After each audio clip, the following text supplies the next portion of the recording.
Bine v-am găsit, dragilor din Zodia Capricorn, oriunde v-ați afla în această lume mare.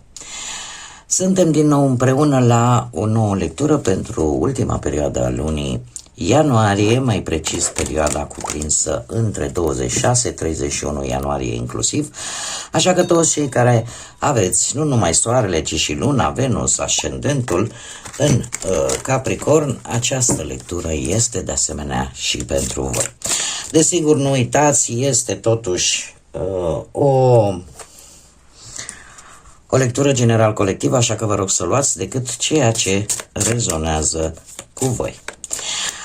Și haideți să începem această lectură, să vedem ce este important de știut în această săptămână 26-31 ianuarie pentru dragii mei din Capricorn.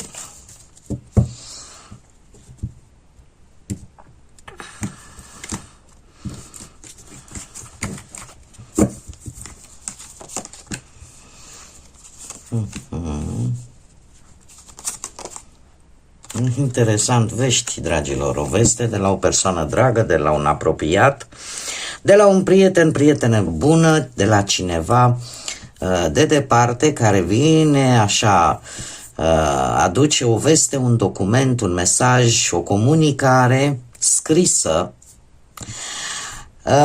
care va aduce cu sine niște schimbări importante, aș spune, sau niște noi începuturi, sau va flexibiliza un pic anumite situații sau relații cu care voi vă confruntați. Așa că așteptați-vă la vești scrise, la comunicări scrise care schimbă ceva important. Așa că nu este nimic rău.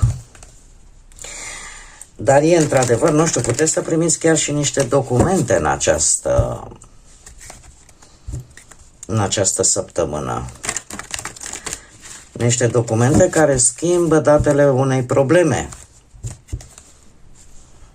Sau aduc lucruri noi în viața voastră. Acum, haideți să vedem și ce ne spune tarotul, ce vine pentru dragii mei din Capricorn în săptămâna 26-31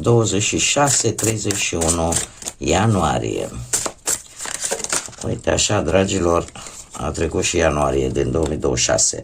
Am un mesaj pentru unii dintre voi, un mesaj care ne vorbește de răbdare vis-a-vis de o situație în care voi ați investit poate timp, bani, energie, sentimente și care ori începe să dea semne în ce sens? Dacă se mai merită să cheltuiți cu ghilimele de rigoare energie, emoție, bani, timp pentru respectivul lucru sau pur și simplu veți face o triere, un triaj, da? Veți separa ceea ce este important sau nu în această săptămână. Un mesaj aleatoriu. Bun, haideți să vedem.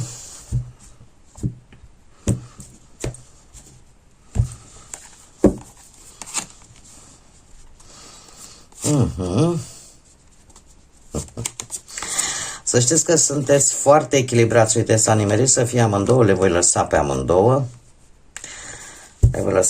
Dar le voi lua ca pe aceeași poziție. Ca fiind pe aceeași poziție. Bun. Dragii mei dragi,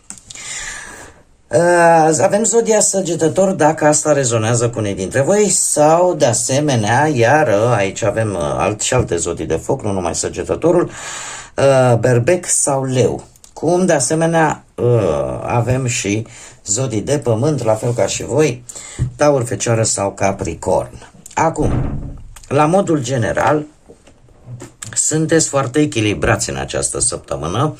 Veți încerca să fiți cât mai maleabili, să nu...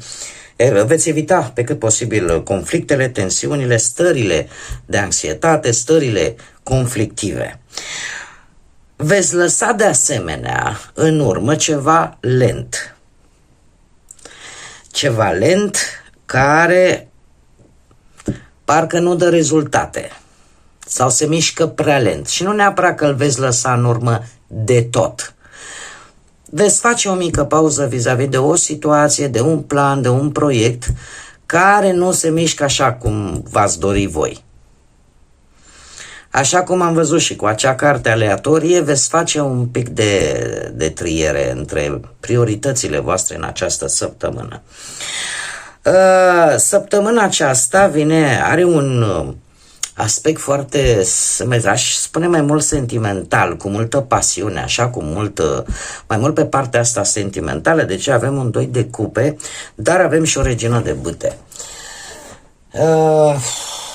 Și asta îmi vorbește într-adevăr de o ieșire la rampă, ca să zic așa, unui personaj, că sunteți voi, posibil, mai ales cei care aveți poate și un ascendent într-o zodie de foc, în special berbec, leu, dar și săgetător, cumva veți ieși un pic în evidență, mult pe planul ăsta sentimental. Și veți avea așa un magnetism care îi va face pe cei din jurul vostru parcă să nu poată să vă refuze. Acum, haideți să o luăm pe planuri și începem cu planul profesional. Sunteți într-o perioadă în care vă cunoașteți foarte bine interesul, în care eu aș spune că tot ce ține, în special de asocieri, de partea asta a lucrului în comun, sunt chiar foarte bine aspectate în această săptămână. Locul, jobul pe care voi îl aveți, pentru unii e destul de stabil, da, relațiile sunt destul de agreabile, dar puteți beneficia și de noi colaborări. Da? Șansa poate de a semna înțelegeri, contracte, în general așa să creșteți. Să creșteți și să vă lărgiți orizonturile, ca să zic așa, din punct de vedere profesional. Cum am mai spus, lăsați oarecum în urmă sau nu mai acordați același interes ca și până acum unei idei care ținea poate de schimbarea locului de muncă. Sau, adică dacă ați avut în cap, dom'le, vreau să-mi schimb locul de muncă, această idee o să o mai amânați. Nu o să fie pe frontispiciu, ca să spun așa, în prim plan în această săptămână. De asemenea, tot pe plan profesional avem un 2 de cupe, avem această regină de bâte și a spune că există posibilitatea, cum bine am văzut chiar și cu moderația, de a semna un contract, de a da un interviu. Trebuie să vă spun, mai ales cei care aveți programate interviuri pentru joburi, veți face o impresie foarte bună. De ce? Pentru că apare această energie magnetică, e ca și cum va fi o conexiune foarte bună între voi și cel poate care vă intervievează sau cel cu care voi colaborați, asociatul vostru, șeful vostru, colegul vostru de muncă. Da? Apare cu acest 2 de cupe ceva benefic pe relații. Și, desigur, cu precădere cei care aveți poate zodii de foc în ascendent, trebuie să vă spun că veți avea așa ceva care va face ca cei din jurul vostru să le fie foarte greu să vă refuze. Și chiar și pentru cei care aveți un job sau aveți propria voastră afacere, aș spune că sunteți foarte dominanți, foarte energici și foarte deciși să obțineți ceea ce voi vă doriți. Și chiar dacă lucrul ăsta, cum să spun eu, vă scoate un pic în evidență, cumva este ceva voit. Vă cunoașteți interesul. Mergem mai departe pe partea bănuților. Pe partea bănuților aș spune că bănuți intră, nu neapărat mari câștiguri, dar sunteți echilibrați, există un autocontrol, așa că și cheltuielile voastre sunt destul de ordonate, ca să spun așa. Este adevărat, cu acest cavaler de monede, a spune că veți renunța sau veți stopa poate, sau nu veți mai cere sau nu veți avea nevoie de banii cuiva, care poate să fie tot dintr-o zodie de pământ, Taur, Fecioară sau Capricorn. Și știu că sună un pic aiurea și mulți dintre voi o să-mi zice, hai, cum să nu am eu nevoie de bani? Pe dacă vine cineva să-mi dea, nu iau. Eu cred că e vorba de ceva mai mult, de o situație care implică o altă energie și unde voi poate ați așteptat o anumită sumă de bani, dar care deocamdată, cel puțin în această săptămână, nu vă preocupă atât de tare acest aspect sau această persoană, această energie. Mai departe, cu doiul de cupe și regina asta de bâte, eu aș spune că finanțele sunt destul de echilibrate, aveți atât cât vă trebuie. E adevărat, către sfârșitul săptămânii e posibil să fiți tentați să cheltuiți pe ceva hăinuțe, că vreți să schimbați ceva prin casă, sau să aveți tendința asta ușoară de a cheltui pe ceva anume care vă sare în ochi, fără să vă gândiți foarte mult. Dar este ceva care apare așa, involuntar. Vă atrage atenția. Haideți să mergem pe partea asta sentimentală. Pe partea sentimentală aș spune că este mai ales pentru cei care sunteți într-o relație, apare acea necesitate de a fi împreună în permanență, de a petrece momente agreabile, de a vă înțelege bine, de a vă sprijini reciproc, de a sta unul lângă celălalt. Și asta face, tendința asta și dorința asta deci pentru cei care deja formează un cuplu, tendința asta de a, cum să spun eu, de a fi unul lângă celălalt, de a nu mai sta foarte mult timp singuri,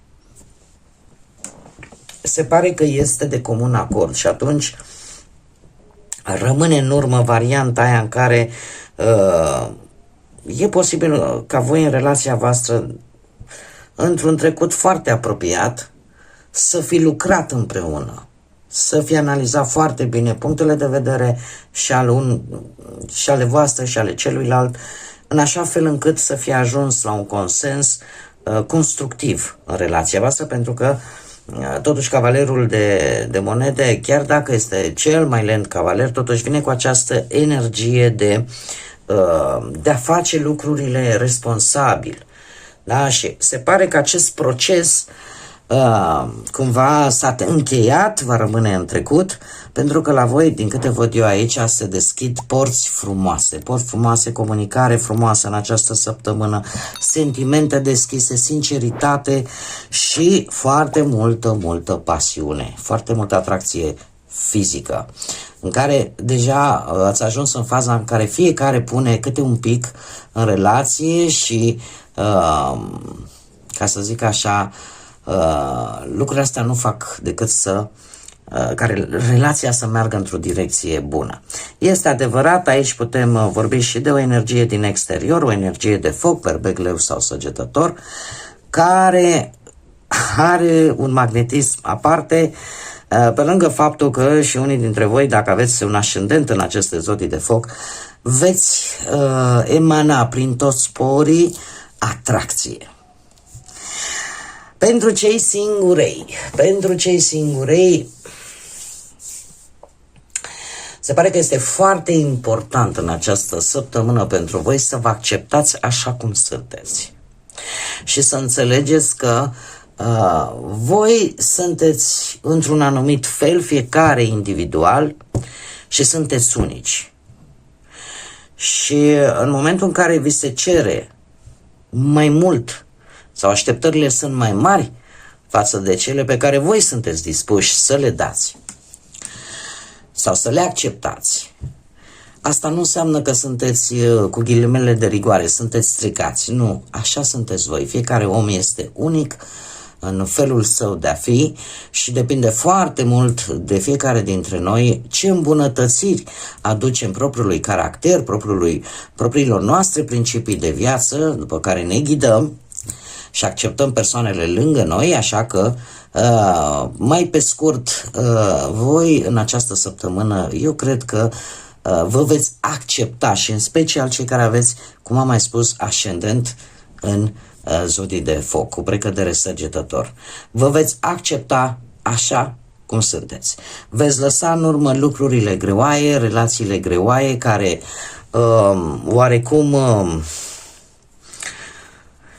vă fac să bateți pasul pe loc sau să vă mișcați foarte greu. Sau poate veți lăsa acea lentitudine și acea gândire învechită, poate, despre cum ar trebui să vă comportați vis-a-vis de cineva, cum de asemenea puteți lăsa în urmă o anumită propunere relaționată cu viața voastră sentimentală, în care era ceva acolo că nu vă convenea, nu știu, zodiile de pământ, dacă vă spun ceva, Taur, Fecioară sau Capricorn. Această săptămână pentru voi vine cu șansa foarte mare a unei conexiuni chiar foarte bune, unei întâlniri, de ce nu, ori cu cineva dintr-o zodie de foc, berbec, leu, săgetător, pe cineva care posibil să-l fi cunoscutor prin mediile astea online, pe internet undeva, ori pur și simplu cineva care va atrage atenția. Dacă nu e prin intermediul online, aș spune că e la, nu știu, un concert, un eveniment public în general. Și chiar să aveți și o întâlnire, fie ea virtuală sau chiar reală, practică, da? Ceva foarte pasional și foarte emoțional, aș spune. Haideți să vedem acum ce spirit animal, al cărui animal vă însoțește în această ultimă săptămână de ianuarie. Care este spiritul animal care vă va însoți în această săptămână? Și avem colibri! Ce frumos! Miracole!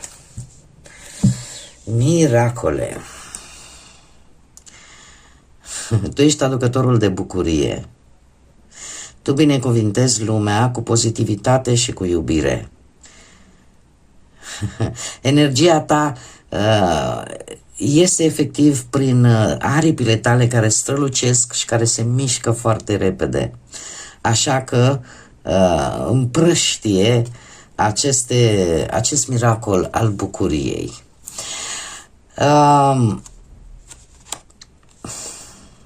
Știți cum văd eu acest mesaj, ținând cont și de acest spirit al acestei păsări, care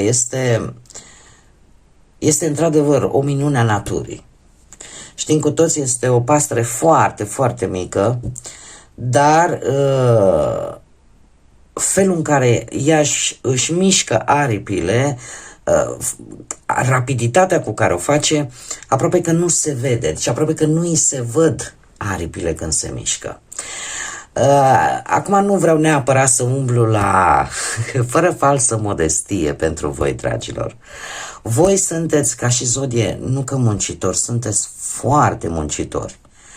Și de multe ori asta poate să aducă și invidii din partea celorlalți, pentru că reușiți să faceți lucruri mari,